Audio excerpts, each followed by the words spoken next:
Halifax, on Saturday, rain or shine, 60 people with mobility disabilities will descend on Martinique Beach to enjoy some surfing, something many of them wouldn't have thought possible, if you were to say to an average person on the street that we take people with mobility disabilities, paraplegics, quadriplegics, surfing. That might be a pretty surprising thing to hear, said Luc Godin, president of the Nova Scotia SurfAble Association. A participant and volunteers enjoying themselves during the 2017 Life Rolls On event at Martinique Beach. Life Rolls on Martinique Beach, Facebook, but the idea is you can adapt to nearly anything. It just takes a bit of effort, and this event shows that. A lot of people who are participants and surfers never thought in a million years they'd go surfing, but we can do it. This is the fourth They Will Surf Again event held at Martinique Beach in the last 5 years. The initiative was founded by California-based Life Rolls On, an organization founded by world champion quadriplegic surfer Jesse Ballauer. It's dedicated to improving the quality of life for young people affected by spinal cord injury, using action sports. This year, between 170 and 180 volunteers will help the 60 local participants who live with a variety of disabilities, including those related to spinal cord injuries, amputations, and cerebral palsy. Article continued below. Godin said the event has grown from 14 surfers the first year to 60 who've confirmed for Saturday. Read more.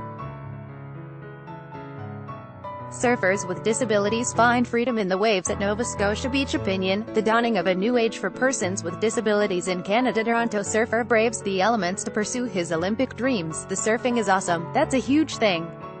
But just getting in the water is a big thing. Getting into the ocean is a big thing. It's not an easy task for a lot of people with mobility disabilities, he explained. We've had more than a few people say, look, if I fall, just let me float there.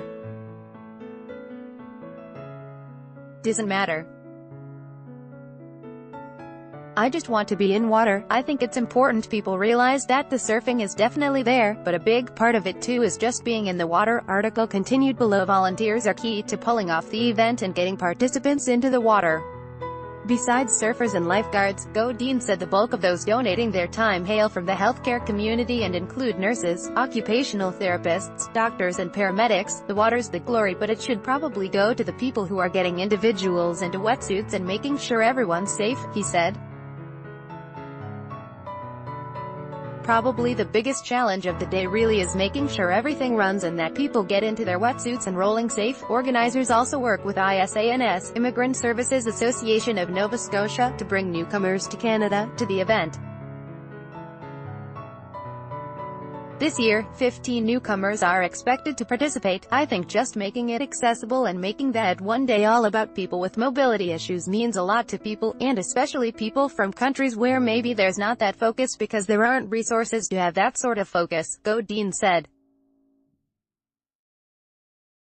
Godin said as the event continues to grow, they're also working on initiatives to encourage and lobby for more provincial beaches to become accessible and to get beach wheelchairs at Martinique Beach, Rainbow Haven, Risers and Crystal Crescent Beach. Those are the first 4 where we'd like to see a program. It goes back to getting people in the water, and if we can get that first step, then we can start exploring the idea of having people out surfing often, he said. Obviously we're all aware of our province's slogan, Canada's Ocean Playground.